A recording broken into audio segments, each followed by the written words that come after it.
Hello everyone, thank you very much for tuning in to another educational video. This one specifically is focusing on risk management, how to enter and set stop loss and take profit from an impulsive move in the market. Okay, I got this question asked by many people out there, and I took a little bit longer to think about what I want to write in this video. This is why it's taking a little bit longer, so I apologize in advance. But here it is. So I'm going to break down kind of how I would enter in an impulse and how to actually set those stop loss and TP because this is very important. And after I explain all that, I'm going to talk about risk management quickly because none of these strategies or entry matters if you don't have the proper risk management to back it up. Okay, so let me get started. I'm going to use Ripple as example. I think in my last educational video was on Ethereum about higher probability setups. Someone was telling me it's easier to see it or explain it after it happens. Well, it's the same as Ethereum. Both Ethereum and Ripple, I forecast this trade. I mentioned this is the impulse, and this is the correction. I'm looking for the next impulse. That is how I said, and I made this forecast in July. So certainly not just saying it after it happened. I did make the forecast on here. So, anyways, let's get started. Let's get started with how to enter an impulsive move. Okay, so let me go to the higher time frame. This is a higher time frame daily on Ripple. I mentioned the way how I analyze the market is I'm always looking for the next impulse. I understand that impulse followed by a correctional structure has a high probability of next impulse. Okay, this is the same as that Ethereum educational video I made about the higher probability setup. This is happen will happen over and over again in the market. The larger of this correctional structure goes, the higher the probability the next impulse will go, and that is how I'm always going to capitalize trade like these. And also in my most of my videos and analysis I post is when I see price breakout some sort of higher time frame structures or correction, and I always mention don't just jump into trade right away. Look for that lower time frame continuation correction to give you that the last bit of confluence for you to understand that this next impulse is very probable, very likely to happen. Okay, and you'll see this works out in all my entries as well. Let's go to the 4-hour chart. Let's go to the 4-hour chart, and I'm gonna go over kind of the different entries that you can capture this impulse move. Okay, and based on my experience, based on my years of backtesting and analyzing the market, I figured that there's going to be three possible entries of an impulse move, and I'll go over each of them. I'll go over each of them on how to set your entry, how you set your stop loss, and how to set your take profit. Okay, let's get started. Let's get started with so we know that this was the impulsive move. We know that this is the larger daily kind of continuation structure. And I always mention wait for the breakout. So we have that breakout and we're forming this lower time frame continuation. And this is the key now. So this is going to be where most of my entries will start happening when the price is in this kind of range now. So first entry, what I call a reversal entry. Reversal entry because it is usually going to be at the top or the bottom of the correctional structure. And we're looking at a reversal point of view because price is at the very bottom now and it's reversaling going to the top. And that's why it's called reversal kind of structure, or at least how I name this kind of entries. And this type of entries, okay, so this type of entries is going to be uh, highest risk, okay, highest risk but highest return. Okay, and I'll explain this why in detail. So let's go to a 1 hour chart. Uh, we know that this was the larger daily structure we broke out, and this is a correctional structure on the lower time frame. And we're pretty much entering right at the bottom here. You can see that right at the bottom, right at this bottom of the structure, potential double bottom as well, the reason bottom. And you're looking for a entry from here to reverse up to the other side of direction. So this is why I said reversal. So high risk, why? Because you are at the bottom of the structure and there's a chance that this lower time frame correction is not finished, that it can drop down into a deeper correction, something like this, and it can reverse back to the top. And because your stop loss is generally going to be a little bit tight. Okay, you're just trading at the bottom of this lower time frame structure. You're setting your stop loss. Usually, I would set my stop loss below the structure, leave them some room to breathe so that price can consolidate here a little bit longer if it's going to, and then take off. But like I said, it can easily go into a deeper correctional structure, some sort of descending channel in this case, and then still take off, and that will take you out of this trade. You could potentially miss this potential run to the upside. So this is why it's higher risk, but why is it high reward? Uh, Generally speaking, you want to target the next recent top as the potential target. This is the next recent top, and this will be the next recent top. Okay, so I'm just using this as an example here. So if we're just setting this as a recent top as a potential target, uh, this trade will give you, with that risk, kind of the stop loss will give you about 5.5 to 1, which is very good for such a move. And you don't even need to be right most of the time. With this kind of strategies and this type of entries, you don't even need to be a 50% trader because you're on average making four to five per one risk reward. Then you only have to be a 20 to 30% kind of traders to be break even and not to lose money.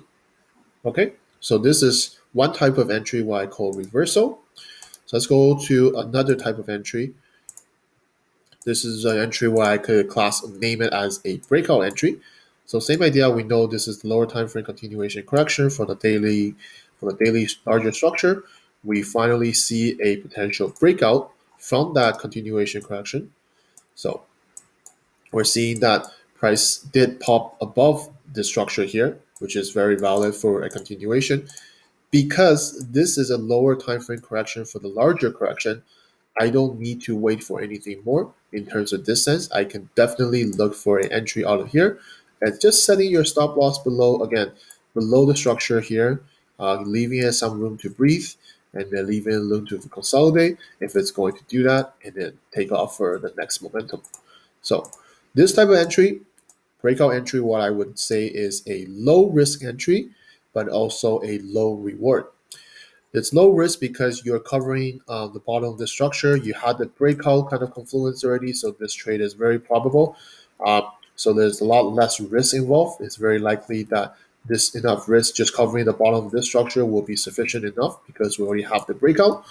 Uh, However, it's going to be low reward because your stop loss is generally wider, and your take profit wise is going to your target price, sorry, is going to be in comparison to your risk is going to be smaller. So you're going to, for example, if in this case you're looking for that breakout, you set your stop loss, and we're just using the recent high as a potential target, that you're looking about only 1.26 to 1. Of course, generally speaking, if you're looking for the next top, this will be the next top, and your trade would be a lot better in risk reward. But I'm just using this recent top as an example to compare the three entries, so you can see the difference in them, the difference risk and different reward. Third entry I'm going to talk about is what I call a correction after breakout.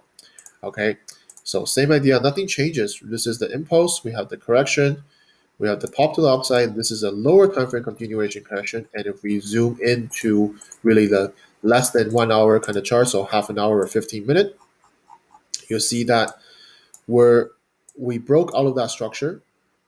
We broke out of that. This is the lower time frame structure, and this was the higher time frame structure. We broke out a lot of lower time frame structure, and guess what we're doing? We're forming this lower time frame continuation correction. Okay, this is what I mean by a breakout and then a lower time frame continuation correction. It's the same idea, but this is different now because we already have all the confluence we have when we're in here. We already have all the extra confluence that I was looking for: a breakout, lower time frame continuation correction, another breakout, another correction. Okay, so as much confluence as you can get already in this trade, and because this already happened, this higher probability setup will happen most of the time, and this is why this entry is very valid for the next up move. So this move, what I call a correction after breakout, it's going to be medium risk and medium reward. Okay, so what? Let me explain this more in detail. we go down to the 15 minute, let me go down to the 15 minute. So we had this lower time frame 15-minute continuation. We broke out, and this is how you would set your entries and stop loss. You would set it just similar like how the breakout entry would be. You would set it above, obviously, the recent high here for the breakout for the entry order, and you set your stop loss once again just below this 15-minute continuation correction. Medium risk because um, you already have this move upside, so the risk of entering from the bottom is already gone. We had this breakout. Uh, the medium risk is because also your stop loss is generally going to be tighter, pretty much tight, just like a reversal entry.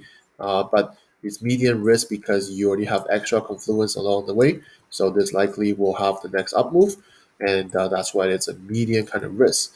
Medium reward because if we go to the same kind of reason top as a potential target, same kind of risk, same kind of the with the stop loss in count, we're looking at about 2.7 to 1 for that risk reward trade.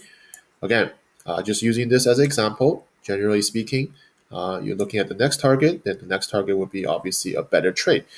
Just using this reason top as an example to compare the three.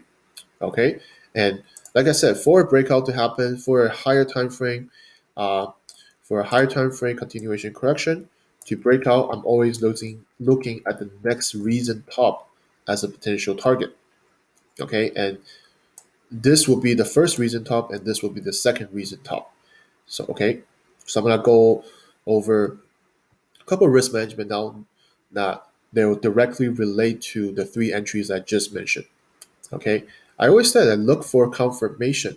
Okay, I always look for confirmation because that's going to give me the best probability setup, the best potential opportunity within the market. Okay, and it's important to understand why risk management ties so much within all these entries is because you can have the best entries, okay, these best potential setup, the best opportunity, but if you don't have proper risk management to back it up, then you're not going to do well. Okay, you're not going to do well because you are not trading properly, you're over risking or you're over trading. And even if you have these opportunities, you capitalize, a lot of your profit is eaten up by the mediocre trades that you're taking or the over risking or some sort of improper risk management. And those are the trades that you end up eating up your profit. And it's not going to work out for you in the long run.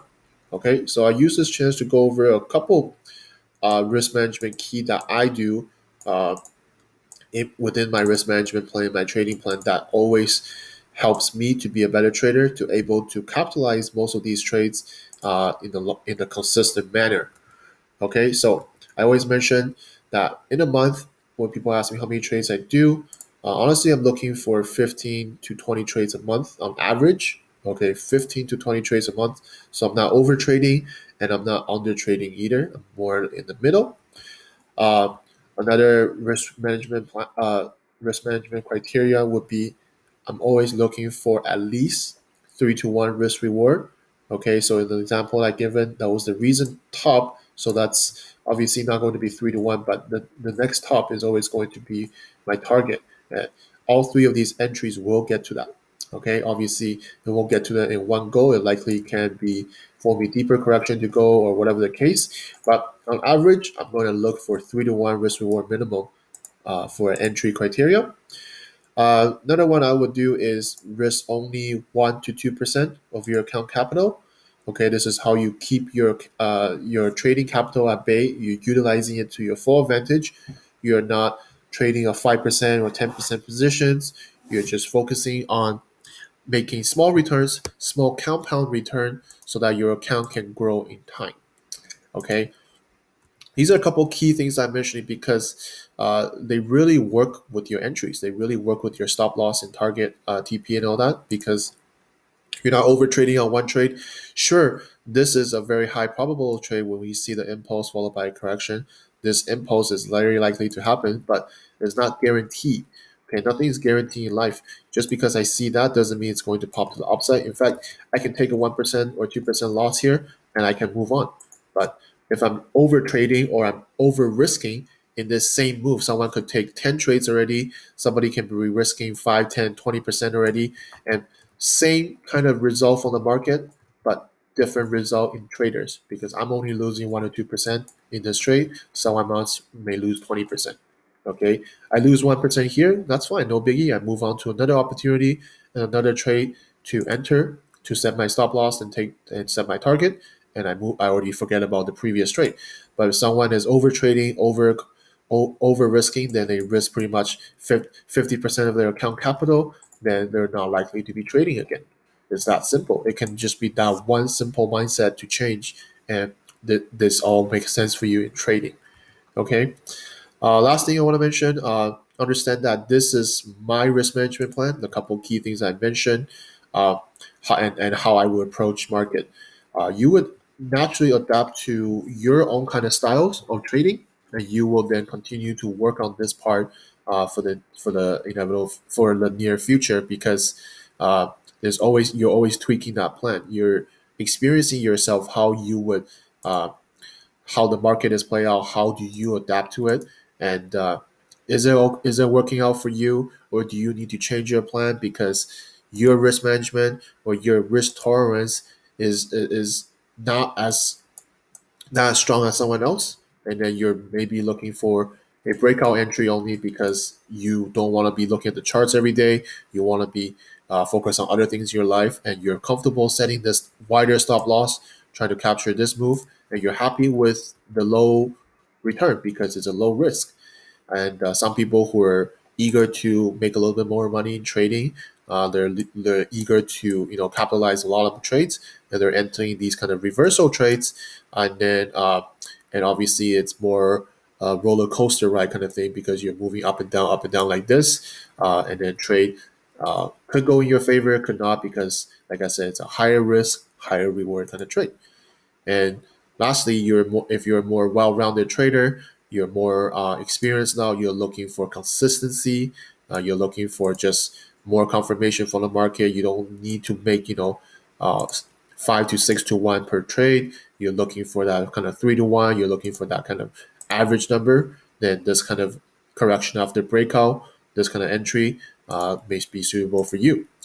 Okay, so why I bring all this up because it doesn't matter what I do. I think a lot of people ask me how you would trade, how you enter. It doesn't matter because how I do it is not going to be the same way you're doing it.